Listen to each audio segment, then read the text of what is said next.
कोहरे की घनी चादर, हड्डियों को कपा देने वाली ठंड और वो सुनसान प्लेटफॉर्म। मुझे आज भी याद है, उस रात समय जैसे ठहर गया था। बाहर पारा 2 डिग्री रहा होगा। मेरी सांसें सफेद धुएं की तरह हवा में तैर रही थी।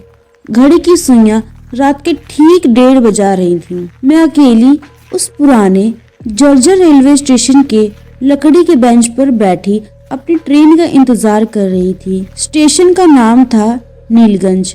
छोटा सा स्टेशन जहां सिवाय सन्नाटे और पीली मध्यम लाइटों के कुछ नहीं था। अचानक मेरे पीछे रखे सामान के पास से किसी के चलने की आवाज आई, जैसे कोई सूखे पत्तों पर रेंग रहा हो।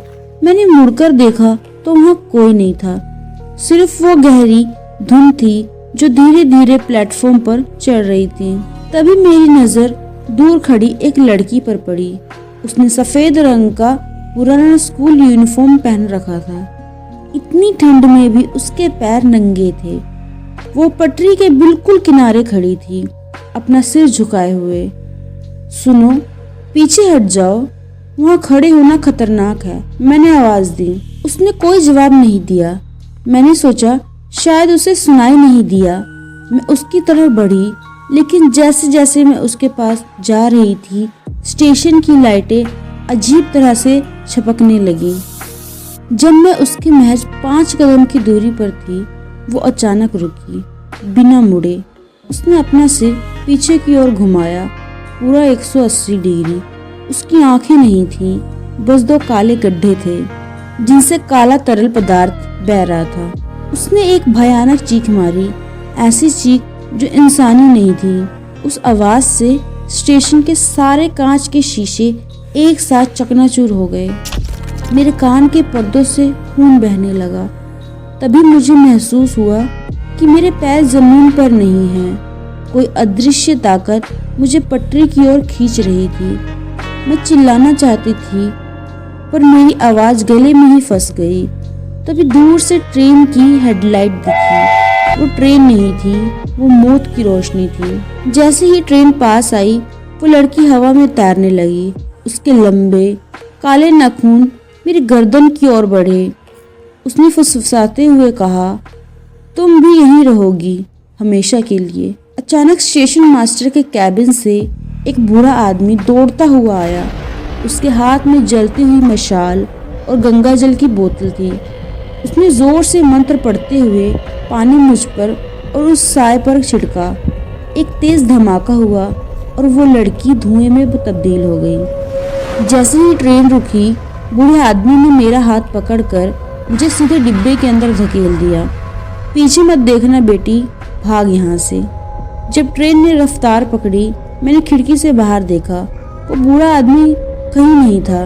वहाँ वही लड़की खड़ी थी जो मुस्कुरा रही थी और हाथ हिलाकर मुझे विदा कर रही थी। मेरे हाथ में रखे पानी की बोतल को जब मैंने देखा तो उसमें पानी नहीं बल्कि वो काला खून भरा था। ट्रेन की आवाज़ धक धक कर रही थी, लेकिन मेरे कानों में अब भी उस लड़की की वो भयानक चीख गूंज रही थी। मैंने अपनी कांपती हथेलियों को देखा, जिन पर उस काले तरल के निशान अभी भी मौजूद थे। जैसे ही ट्रेन ने नीलगंज स्टेशन की सीमा पार की, डिब्बे की लाइटें जो अब तक जल बुझ रही थीं, अचानक स्थिर हो गईं। पूरा डिब्बा खाली था, सिवाय एक कोने में बैठे एक साधु के। उनकी आंखें बंद थी, पर चेहरे पर एक अजीब सी बेचैनी थी। उसने तुझे छू लिया है बेटी, उन्होंने अपनी आंखें खोले बिना कहा। मेरी रूह कांप गई। वो क्या थी? और वो बूढ़ा स्टेशन मास्टर कहाँ गया? साधु ने अपनी झोली से एक पुरानी फटी हुई अखबार की कतरन निकाली और मेरी ओर बढ़ा दी। वह खबर 40 साल पुरानी थी। नीलगंज स्कूल बस हादसा, 12 मासूम बच्चों और एक स्टेशन मास्टर की मौत। अखबार की फोटो में वही लड़की थी जो अब एक प्रेत आत्मा बन चुकी थी। उसका नाम नव्या था। उस रात घने कोहरे के कारण स्कूल बस पटरी पर फंस गई थी। स्टेशन मास्टर ने अपनी जान पर खेलकर बच्चों को बचाने की कोशिश की थी, लेकिन कालका मेल ने सबको अपनी चपेट में ले लिया। साधु ने गंभीर आवाज में बताया, वो स्टेशन मास्टर आज भी उन बच्चों की रूहों को कैद करने की कोशिश करता है ताकि वे किसी और को नुकसान न पहुंचा सकें। लेकिन नव्या वो सबसे अलग है। उसे इंसाफ नहीं, उसे साथ चाहिए। तभी मुझे महसूस हुआ कि मेरे पैर ठंडे पड़ रहे हैं। मैंने नीचे देखा और मेरी चीख निकल गई। ट्रेन के फर्श पर कोहरा जमने लगा था। वही बर्फीली ठंड जो स्टेशन पर थी अब इस चलते हुए डिब्बे के अंदर थी। अचानक डिब्बे के दरवाजे जोर से पिटने की आवाजें आने लगीं। ठक ठक ठक, जैसे दर्जनों छोटे हाथ एक साथ बाहर से शीशा तोड़ना चाहते हों। वो ट्रेन में आ गए हैं, मैं चिल्लाई। साधु ने अपना कमंडल उठाया, लेकिन इससे पहले कि वो कुछ कर पाते खिड़की का शीशा तड़क कर टूट गया। एक छोटा नीला पड़ चुका हाथ अंदर आया और सीधे मेरा गला पकड़ लिया। वह नव्या नहीं थी, वह एक छोटा बच्चा था जिसकी आधी खोपड़ी गायब थी। ट्रेन अचानक जोर से झटके खाकर रुक गई। बीच जंगल में बिजली पूरी तरह गुल हो गई है। अंधेरे में मुझे सिर्फ उन आत्माओं की चमकती हुई सफेद आंखें दिख रही थीं। छोड़ दो मुझे, मैं छटपटाई। तभी नव्या की आवाज मेरे कान के बिल्कुल पास गूंजी। स्टेशन मास्टर ने तुम्हें बचा लिया था, लेकिन इस ट्रेन का ड्राइवर तो मैं हूँ। मैंने सामने वाले शीशे इंजन की साइड की ओर देखा। इंजन के अंदर कोई इंसान नहीं, बल्कि वही सफेद धुंध भरी थी। ट्रेन पीछे की तरफ दौड़ने लगी, वापस नीलगंज स्टेशन की ओर। मैं समझ गई थी कि मैं उस स्टेशन से कभी बाहर निकली ही नहीं थी। वो ट्रेन, वो सफर, सब एक छलावा था। क्या आप जानना चाहते हैं कि उस रात नीलगंज स्टेशन पर मेरे साथ क्या हुआ और क्या मैं कभी जिंदा वापस लौट पाई? ट्रेन की रफ्तार अब बेकाबू हो चुकी थी। सब कुछ पीछे की तरफ भाग रहा था और समय जैसे उल्टा चल रहा था। मैं चीखना चाहती थी, पर मेरा गला किसी बर्फीले हाथ ने दबोच रखा था। जैसे ही ट्रेन वापस नीलगंज स्टेशन के प्लेटफॉर्म नंबर 1 पर आकर रुकी, एक जोरदार झटका लगा और मैं फर्श पर गिर पड़ी। जब मैंने आंखें खोली तो ट्रेन गायब थी। पटरी सुनी थी, बस वही पुरानी पीली लाइटें और कोहरा बचा था। लेकिन इस बार कुछ अलग था। स्टेशन के बीचों बीच वह बूढ़ा स्टेशन मास्टर खड़ा था, पर उसका आधा शरीर जला हुआ था। उसके हाथ में वही मशाल थी जो अब नीली आग उगल रही थी। मैंने मना किया था ना बेटी, पीछे मत देखना। उसकी आवाज किसी गहरी गुफा से आती हुई लग रही थी। तभी पटरी के नीचे से धीरे धीरे सफेद आकृतियां बाहर निकलने लगी। वो 12 बच्चे थे। उनके चेहरों पर मासूमियत नहीं, बल्कि एक हिंसक भूख थी। उनके बीच खड़ी थी नव्या। उसने अपना हाथ मेरी तरफ फैलाया। उसके हाथ में अब वो काले खून वाली बोतल नहीं, बल्कि मेरी अपनी कलाई घड़ी थी, जो बिल्कुल रुक चुकी थी। तुम्हें क्या लगता है तुम जिंदा हो? नव्या की आवाज मेरे दिमाग के अंदर गूंजी। मुझ पर जैसे घड़ों का ठंडा पानी गिर गया। मैंने कांपते हाथों से अपनी गर्दन को छुआ। वहां कोई घाव नहीं था, लेकिन जब मैंने अपनी कलाई देखी तो वहां कोई धड़कन भी नहीं थी। मेरी नजर अचानक स्टेशन के कोने में पड़े एक स्ट्रेचर पर पड़ी। पुलिस की सफेद चादर से ढकी एक लाश वहां रखी थी। हवा के एक झोंके ने चादर हटाई और मेरे पैरों तले जमीन खिसक गई। वो लाश मेरी थी। स्टेशन मास्टर ने सर झुकाया और बोला, उस रात जब तुम पटरी की ओर खींची गई थी, कालका मेल ने तुम्हें कुचल दिया था। मैं तुम्हें बचा नहीं पाया। तब से मैं तुम्हारी आत्मा को इस ट्रेन में बिठाने की कोशिश कर रहा हूँ, ताकि तुम इस नर्क से निकल सको। पर नव्या तुम्हें जाने नहीं देती। नव्या मेरे पास आई और उसने अपना चेहरा मेरे चेहरे के बिल्कुल करीब कर लिया। उसकी सूनी आंखों में मुझे अपना पूरा जीवन एक फिल्म की तरह दिखाई दिया। अब तुम हमारी हो, वो फुसफुसाई। अचानक स्टेशन की सारी लाइटें एक साथ ब्लास्ट हो गईं। अंधेरे से मुझे महसूस हुआ कि मेरे पैर जमीन छोड़ रहे हैं। मैं भी अब उस धुंध का हिस्सा बन रही थी। मैंने देखा कि स्टेशन मास्टर की मशाल बुझ रही थी और उसके साथ ही मेरी आखिरी उम्मीद भी। अगली सुबह नीलगंज स्टेशन पर कोहरा छटा। पुलिस को एक लड़की की लाश मिली जिसके हाथों में एक पुरानी घड़ी थी जो रात के ठीक 1:30 बजे रुकी हुई थी।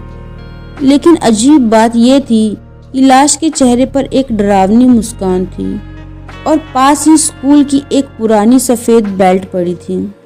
जैसे ही मैंने स्ट्रेचर पर अपनी लाश देखी, मेरा दिमाग सन्न हो गया। नव्या ने मेरा हाथ पकड़ लिया और उसकी बर्फीली छुअन से मेरा पूरा शरीर जमने लगा। लेकिन तभी मेरे कान में एक बहुत तेज आवाज गूंजी, जैसे कोई जोर जोर से मेरा नाम पुकार रहा हो। जागो, यहाँ से भागो, ये सब झूठ है। वह बूढ़ा स्टेशन मास्टर अचानक चिल्लाया। उसने अपनी नीली मशाल को जमीन पर पटक दिया। एक भयानक धमाका हुआ और पूरा स्टेशन कांच की तरह टूटने लगा। नव्या का चेहरा गुस्से से काला पड़ गया। वो चिल्लाई, लेकिन उसकी आवाज अब धुंधली हो रही थी। अचानक मुझे एक तेज झटका लगा, जैसे कोई मुझे पीछे की ओर खींच रहा हो। मेरी आंखें खुली। सफेद छत, दवाइयों की गंध और मशीनों की बीप बीप की आवाज। मैं एक अस्पताल के बेड पर थी। मेरे सर पर पट्टियां बंधी थीं। शुक्र है भगवान का, तुम्हें होश आ गया, मेरी माँ ने रोते हुए कहा। मेरा हाथ थाम लिया। डॉक्टर पास आए और बोले, तुम बहुत किस्मत वाली हो। नीलगंज स्टेशन पर पटरी के पास तुम्हें बेहोश मिली थी। तुम्हें बहुत तेज बुखार था और शायद ठंड की वजह से तुम्हें भ्रम हो रहे हैं। मुझे राहत मिली तो वो सब सिर्फ एक बुरा सपना था। न वो रूहें सच थी, न वो मौत। मैंने गहरी सांस ली और तकिए पर सर टिका दिया। डॉक्टर जाने लगे, तभी उन्होंने मुड़कर कहा, वैसे एक बात बहुत अजीब है। जब पुलिस ने तुम्हें वहां पाया तो तुम्हारे पास कोई सामान नहीं था, बस तुम्हारे हाथ में एक पुरानी चीज कसकर दबी हुई थी जिसे तुम बेहोशी में भी नहीं छोड़ रही थी। क्या? मैंने धीमी आवाज में पूछा। डॉक्टर ने साइड टेबल की ओर इशारा किया। वहां कांच के एक जार में स्कूल की एक पुरानी सफेद बेल्ट रखी थी जिस पर खून के धब्बे सूखे हुए थे। उस पर नाम लिखा था नव्या। मेरी माँ ने धीरे से कहा, बेटा, डॉक्टर कह रहे हैं कि ये बेल्ट कम से कम 40 साल पुरानी है। तुम्हें ये कहाँ मिली? मेरे शरीर में बिजली सी दौड़ गई। मैंने खिड़की की ओर देखा। बाहर कड़ाके की ठंड थी और कोहरा जम रहा था। खिड़की के कांच पर जमी धूल पर किसी ने उंगली से अंदर की तरफ लिखा था, हम जल्द ही मिलेंगे। स्टेशन मास्टर हमेशा नहीं बचाएगा। मैंने अपनी कलाई देखी। वहां धड़कन तो चल रही थी, लेकिन मेरी त्वचा पर 5 उंगलियों के नीले निशान उभर आए थे, जैसे किसी ने मुझे अभी अभी बहुत जोर से पकड़ा हो। अस्पताल की उस ठंडी रात में जब सब सो गए थे, मेरी नजर खिड़की पर लिखे उस संदेश पर टिकी थी। तभी कमरे का दरवाजा धीरे से खुला। मुझे लगा कोई नर्स होगी, लेकिन अंदर वही बूढ़ा स्टेशन मास्टर दाखिल हुआ। अब वो खाकी वर्दी में नहीं, बल्कि फटे पुराने काले लबादों में था। उसकी आंखों में वो हमदर्दी नहीं थी जो स्टेशन पर दिख रही थी। उसकी आंखों में एक अजीब सी भूख थी। तुम यहाँ कैसे? मेरी आवाज कांप उठी। वो धीरे से मुस्कुराया। उसके दांत कोयले की तरह काले थे। मैंने तुम्हें नव्या से नहीं बचाया था बेटी, मैंने तुम्हें उसके लिए तैयार किया था। उसने बताया कि 40 साल पहले उस स्टेशन पर जो हादसा हुआ था वो कोई इत्तेफाक नहीं था। वो स्टेशन मास्टर तंत्र विद्या का अभ्यासी था। उसने अमर होने के लिए उन 12 बच्चों की बलि दी थी। नव्या ने उसे देख लिया था, इसलिए उसने नव्या को सबसे बेरहमी से मारा था। लेकिन नव्या की रूह इतनी शक्तिशाली निकली कि उसने उसे वहीं स्टेशन पर कैद कर लिया। नव्या तुम्हें मारना नहीं चाहती थी, स्टेशन मास्टर ने फुसफुसाया। वो तुम्हें चेतावनी दे रही थी। वह मुझे रोकने की कोशिश कर रही थी। हर 40 साल बाद मुझे एक ऐसी रूह चाहिए जो मौत के करीब होकर भी जिंदा वापस लौट आए, ताकि मैं उसकी उम्र चुराकर फिर से जवान हो सकूं। अचानक अस्पताल के कमरे की दीवारें पिघलने लगी। फर्श वापस नीलगंज स्टेशन की पटरियों में बदलने लगा। मैं वापस उसी बेंच पर थी, लेकिन इस बार मैं हिल नहीं पा रही थी। बूढ़े ने अपनी मशाल जलाई और इस बार उसकी आग नीली नहीं बल्कि रूहों को जला देने वाली गहरी लाल थी। जैसे ही उसने मशाल मेरे करीब लाई, स्टेशन की पटरी से एक भयंकर आवाज आई। वह कालका मेल नहीं थी, वह उन 12 बच्चों की रूहों का एक झुंड था जो एक दूसरे का हाथ पकड़े हुए स्टेशन मास्टर की ओर बढ़ रहे थे। उनके बीच से नव्या निकली। उसने अपनी खून से सनी बेल्ट हवा में लहराई। जैसे ही स्टेशन मास्टर ने मुझ पर तंत्र पढ़ना शुरू किया, नव्या ने वो बेल्ट उसके गले में डाल दी। बहुत हुआ दादाजी, नव्या की आवाज गूंजी। अब हमारे साथ चलिए। एक तेज रोशनी हुई और स्टेशन मास्टर की चीखें पूरे जंगल में फैल गई। वो धीरे धीरे जलकर राख होने लगा। उन बच्चों की रूहें उसे खींचकर उस पाताल में ले गई जहां से वह कभी वापस नहीं आ सकता था। जैसे ही सब कुछ शांत हुआ, नव्या मेरे पास आई। उसने पहली बार मुस्कुराया। उसका चेहरा अब डरावना नहीं था बल्कि एक मासूम बच्ची जैसा था। उसने मेरे माथे को छुआ। वह छुअन अब बर्फीली नहीं बल्कि गुनगुनी थी। जब सुबह पुलिस और मेरी माँ ने मुझे स्टेशन के बेंच पर सोते हुए पाया तो मैं पूरी तरह ठीक थी। डॉक्टर हैरान थे कि मेरा बुखार कैसे उतर गया। मैं वहाँ से घर तो आ गई, लेकिन आज भी जब कभी ठंड बढ़ती है और कोहरा छाता है, मुझे दूर कहीं से किसी बच्चे के हंसने की आवाज़ आती है। अब मुझे डर नहीं लगता क्योंकि मुझे पता है कि नीलगंज के उस सुनसान स्टेशन पर अब कोई शिकार नहीं बल्कि एक नन्ही रक्षक पहरा दे रही है।